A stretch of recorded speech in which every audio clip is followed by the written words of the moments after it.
I'm Steven. And we are Ravenwood Collectibles. Welcome to episode 2. Today we're going to look at, going to kind of go over our Darth Vader helmet. Yeah. It's our Dawn Post helmet. 39 autographs on it. It's a pretty cool piece. I think you guys are going to really enjoy this one. Yeah. Hey, this morning we got up. Yes. Disney Plus Day yesterday? Yes. Yes. So this morning we got up and watched the Obi-Wan Kenobi behind the scenes. Yeah, A Jedi's Return. Yeah.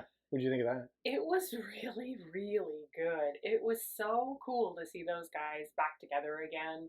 They obviously have a really good relationship, good rapport. Yeah. It was cool to see everything that went into bringing Obi-Wan back onto the screen, and Deborah Chow is just knocking it out of the park. Yeah.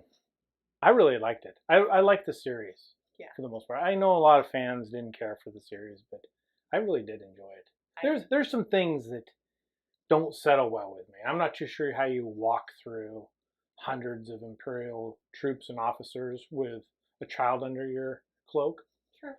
But, I guess I can look past a few things.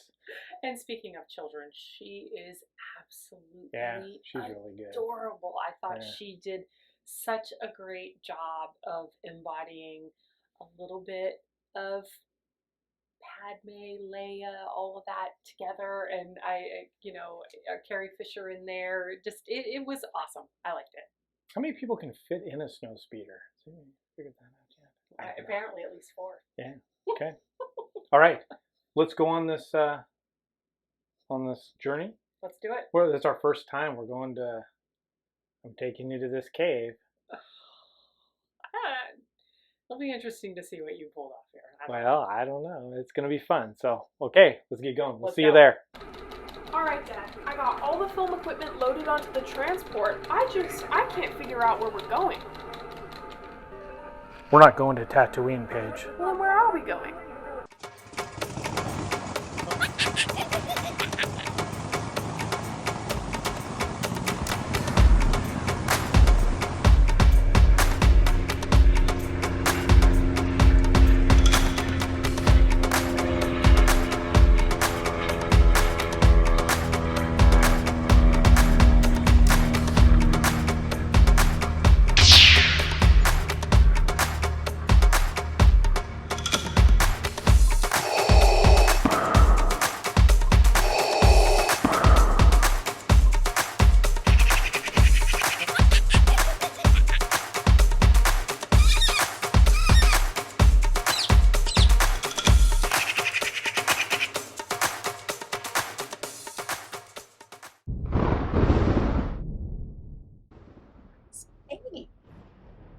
Yeah, this episode might be a warm episode. Yeah, Mustafar may have been a very warm choice. Yeah.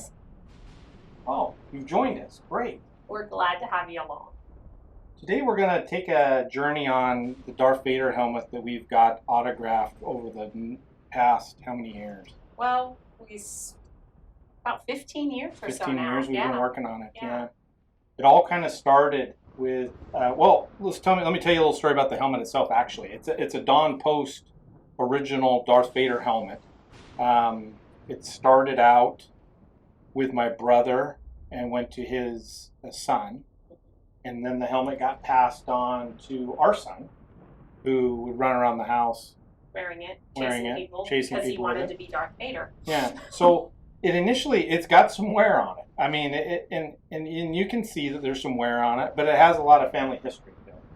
So when we, in 2009, Ray Park was coming to Emerald City Comic Con. So we went to Emerald City Comic Con, took the Vader helmet because it was kind of a last minute decision. It was kind of our first journey into autographing, really, wasn't it? Really, it was one of our first journeys actually into a Comic-Con. Yeah. We've really never done it before, and it was kind of a spur-of-the-moment thing. I think Comic-Con was on Saturday, and I think on Thursday we were like, let's go. Yeah. So we grabbed this helmet because we couldn't find anything else. And I think we initially had the idea that, because I'd been to Vegas and I'd been to some of those autograph stores where you see a helmet that's fully autographed and signed. And I thought, wow, that's impressive. And they're not cheap. So I thought, let's just get Ray Park on the Vader helmet, and then we'll kind of go from there. And we'll see where that takes us. We'll just kind of start our own and have some fun as a family doing it. Yeah. So Ray Park was our first one. Yeah. So let's take a look. We're gonna tell you some stories. There's 39 autographs on the helmet. We're not gonna talk about all 39 of them. They are all very memorable to us. They all mean something. The four of us, the two kids and us, got every one of these in person. So when we talk about collections, we talk about things that we will never get rid of. This is actually the number one thing out of all four of us that will never leave the family, because it's got so many of those memories. Actually, it's probably one of the things that when we decide that we are done with it and we pass it to our kids, they're probably going to share custody of it, honestly. There's been talk of 6 months with you, 6 months with me kind of thing, because neither one of them wants to give it up. Yeah. All right, let's take a little in-depth look at the helmet, some close-ups, and a few stories. Yeah, we've got some great stories to go along with this. I think you'll like them. All right, so let's do it. Let's do it. Now, the first signature that we got on our Darth Vader helmet was Mr. Ray Park. We got that in April of 2009 at Emerald City Comic Con in Seattle, Washington.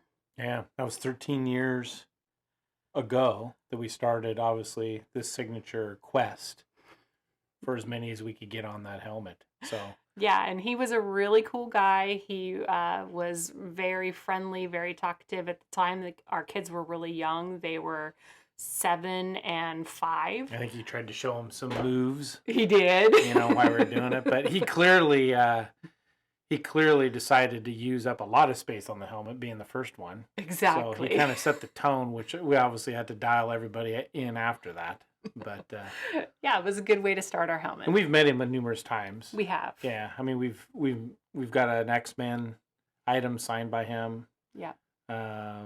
Always very gracious. G.I. Always Joe, a real I think nice we guy. had, Snake Eyes. So yeah, very cool guy. So 10 years ago, May 2012, Phoenix Comic-Con, we met Jeremy Bullock. He was such a lovely, lovely gentleman. Total proper English gentleman. So friendly, so sweet. His wife Maureen was with him. She was also a lovely, lovely person. We actually talked to them for quite a while. It was an interesting con because there was really, there wasn't anybody getting autographs. No, I mean, we literally walked up. There was no one in line. He was just standing up front. And we spent probably 20 minutes with him. Yes, we... just talking about the Pacific Northwest. And about England. And about Steve's England. mom's English, so there was a little common thread there. Yeah. So... He wanted to know where my mom was born and how she came over here. And he talked to the kids about school. Yep. He but... was just a sweet, wonderful guy. Just completely 100% class. Very intelligent. Yes. Yeah. I mean, just look at his signature. It's beautiful. Exactly. It's very precise. So, big loss to the Star Wars family. Absolutely. But I'm glad we could meet him. Yeah. Now, one signature we were super fortunate to get was Peter Mayhew. We were able to meet him in January of 2014 when he came to Portland, Oregon for Wizard World Comic-Con. He was an absolute gentle giant. Yeah, he was Chewbacca. Completely. I mean, you could tell that was Chewbacca. His eyes were Chewbacca. His movements. Yeah. First time you looked at him and you just saw those eyes, that was like, oh my gosh, that is so Chewy. And it really gave you a sense of how much he acted with his eyes. Yeah. And at this stage, too, he at this point was very frail. You could tell he was, and you can tell by his signature, his hands were very shaky at this point. And I don't know that he was struggling per se, but I don't think he was super with us. well. Yeah, I don't think he was, but he was very kind, very gracious, spent time talking with the kids, and was just you could tell he was just a kind, gentle soul. Yeah. Star Wars Celebration Anaheim 2015. This was our very first celebration that we ever attended. Yes. Very memorable for many reasons. This was a trip that we really didn't think was actually going to happen. We had wanted to do this, but in 2014, I was diagnosed with breast cancer. So in 2015, I was undergoing many surgeries, and I was actually actively undergoing chemotherapy treatments at the time that Star Wars Celebration was happening. But I had talked with my doctor team, and they knew how important this was to me and to my family. And I said, we've got to figure out a way to make this happen. And credit to them, we developed a plan and came up with a way to make sure that we were able to go enjoy this as a family. And Carla, I give her 100% credit here because she was not well physically. I'm not too sure how well you were mentally, but you certainly were mentally strong. But we kind of powered through this one. We didn't hold back much, too. I mean, you didn't seem to run out of too much energy. Some of it could have been adrenaline, just meeting all these people, being at a celebration, as you all know, is for Star Wars fans. It's a big bucket list item, and at the time that when you're looking at your bucket, you're like, okay, I'm doing this one. Yeah, yeah. And I think our very first stop in the autograph section was Ian McDermott. Yes. And let me tell you what a great way to start out. When you finally get up to Ian and he speaks to you, he speaks to you as the Emperor. I mean, that when that voice comes out, it's intimidating, it's deep. It is so cool, and our son has always been a real dark side kid. He's always loved all the villains. So the Emperor was on the top of his list of people to meet. So his eyes got as big as saucers when he did the Emperor voice, and it was really, really cool to get him to meet somebody that he definitely, you could tell, idolized. So at Celebration Anaheim in 2015, we were also very fortunate to get to meet Kenny Baker, the man inside of R2D2. Yeah, he was. This one was a little bit challenging for the fact that I don't think Kenny was well at this point, and trying to get him to show up for signature times was difficult. We just happened to hit it kind of perfectly when he was there. You can see by the signature his handwriting was very, very shaky. It took him some time to get his signature on the helmet. He was pretty frail at this point, but we felt very, very fortunate that we were able to meet him, and he still was in good, he was in good humor, even though he, you could tell that he definitely was, I think he was struggling a little bit at that con. So Mark Hamill, 2015 Star Wars Celebration Anaheim once again. This is one of those moments for me that really stands out. I can see myself standing there at the table with our kids, our son Ethan and our daughter Paige, and I'm standing there. It's an out of body experience. I'm a little kid again, standing there as an adult with my two kids, handing the helmet to Mark Hamill, Luke Skywalker. I just could not wrap my mind around the fact that we were standing there in front of Luke. And it was a generational thing. It was one of the most emotional moments I think I've come across getting an autograph for me.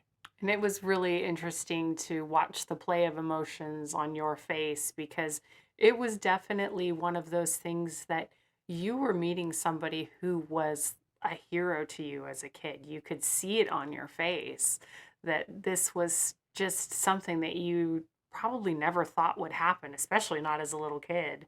And it was I guess, maybe a dream come true moment. Yeah, yeah, for sure. So we were able to close out Celebration 2015 by meeting Princess Leia herself, Carrie Fisher. That woman, absolute force of nature. She was so interesting. She had her dog Gary there with her, and she was just so vivacious and so funny and spent so much time talking with everyone who came up to the table. Yeah. I think we tried to. Well, she had signed the helmet, and I think we were leaving We were. the We table, were and then getting. she called us back. She did. She called us back, and she grabbed my hand and she started to say something to me, and I wasn't sure if it was the chemo, the no hair and all of that kind of stuff. But once she grabbed my hand, she looked down at it and she said, "Oh, I really admire your ring. It's just so beautiful." And I was like, "Well, thank you so much." And so then she grabbed my other hand and she started looking at it and she said, "Well, your other hand doesn't have a ring on it." And I said, "Well, no, this is my wedding ring." And she goes, "Oh, well, we need to fix that." And she took me back over to the table and she grabbed a gold Sharpie. She started drawing rings on my other hand so that uh, my other hand had some adornment to match the other. She was just a really interesting lady. It was something that I will never, ever forget. So, in keeping with meeting some real Star Wars legends in 2015, my daughter Paige and I were the ones that got to meet Billy D. Williams in September of 2015 at Rose City Comic Con in Portland, Oregon. He is completely 100% Lando. You think of Lando as this suave, smooth, swashbuckling guy, great sense of style, and that completely is Billy D. Williams. He is just very debonair. He has that, nice drawl when he speaks. Very, very impressed in meeting him. He was just a really cool dude and was a really, really neat guy to meet. Why was I not there? I think you were working. Oh, well. It was something that Paige and I got to do together. So, Girls' Day. Star Wars Celebration 2017 in Orlando, Florida. This was a cool venue, like that convention center, like the settings. Felicity Jones. This would have been one of those moments when maybe you should have been working and I just got to meet Felicity Jones by myself. I will agree with you. She is a very beautiful woman. Yeah. Her she's very short. She's a lot smaller than you think she is. Yeah, she's tiny, a little petite thing. Yeah. And I'll tell you one thing, she smelled nice. Of course, you noticed that one. I just was excited to meet her because out of the more recent Star Wars movies, Rogue One is my absolute favorite. I think it is such an interesting story, and I think she does such a great job bringing Jin to life and bringing a hero that girls can really just look up to. So I was excited to meet her for that, but Stephen was excited to meet her because she smells good. So, Celebration 2019, got to go to Chicago, one of our absolute favorite cities to go to. Great town, great food, and we got to meet Hayden Christensen. It was really cool. This one was one that our son was really, really excited for. He was at the age where the prequels were his Star Wars, and he really fell in love with all of the animated that goes along with it, like the Clone Wars and everything. So getting to meet Anakin Skywalker was something was that his Luke Skywalker. Yeah, it was moment. his Luke Skywalker moment. You could Yeah. just see that on his face that this was a really big deal to him, and so it was really cool to watch that and It was nice see to the see interaction. Hayden back out in public. At this point, the fans have really supported the prequels in 2019, right? Yeah, They've kind of started to come around a little bit to the prequels. definitely. And so it was a really cool experience all the way around. He was a really nice guy. Spent some time talking with our son, and it was just really, really cool to watch that. Star Wars Celebration 2022 in Anaheim. This was a really cool con for a lot of reasons. This was a Star Wars celebration to end all Star Wars celebrations for experiences. It was your birthday on that day. That's correct. Yeah. And we just so many cool things that were happening. We got into the Obi-Wan Kenobi premiere, which was amazing. The red carpet event. The red carpet event, and got to see all of these stars, and it was so cool. And then getting to meet Ewan. So we're big Moulin Rouge fans. Yep. Our daughter's favorite movie is Moulin Rouge. This celebration, we actually took my brother and my nephew, and that was our first experience going to one. And he is our nephew's favorite actor as well. So both my daughter and my nephew were like swooning over the fact that they got to meet Ewan McGregor. And we actually brought the helmet out of retirement. We had retired it. It had gotten too dicey to travel with it. We were afraid of it getting lost, ruined, something of that nature. So we had said no more traveling unless it's a big name. Unless it's Ewan, Harrison Ford. I mean, there was a few people that it comes out of retirement. James Earl Jones. Yeah, and then so Ewan signs on, and helmet comes out of retirement and goes on one final trip. We drove. We didn't fly specifically to not fly the helmet. Exactly. We actually drove because of the helmet. It was all about the helmet. It was all about the helmet. But yeah, it was a great experience. We've always been prequel fans. Mm-hmm. Yeah. There's never been a time when I didn't go to those movies and dislike them. So I know that's not favorable. They're not favorable to most people, but I've always appreciated them. Well, it was one of the prequels were one of those things that we went through so long without having any Star Wars. We were just excited to have Star Wars again. And, Liam Neeson, Ewan McGregor, Natalie Portman, there's some wonderful actors, and we were just happy to see all of them on screen, bringing us some Star Wars. So we'll see where this takes us. If Harrison Ford... If Harrison shows up, the helmet can come out of retirement. But even at this point, getting it signed, Ewan McGregor was kind of like, oh my gosh, this is really intimidating. What if I mess this up? Yeah, he said this out loud. Yeah, he didn't want to touch it. So it's getting to that point, I think. Yeah. We just want to say thank you for joining us today. Thanks for going on the journey with us on the Vader helmet. Listening to all our stories about getting the autographs. There's a lot of other autographs we didn't talk about. Maybe we'll revisit this down the road and talk about a few of those. Yeah, absolutely. We've got a lot more stories to tell.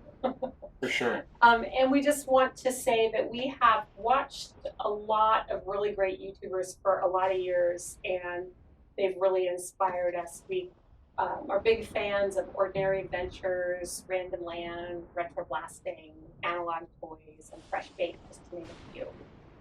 We had always thought, being on YouTube and kind of going through our collection might be a fun way to add another layer to our collecting hobby.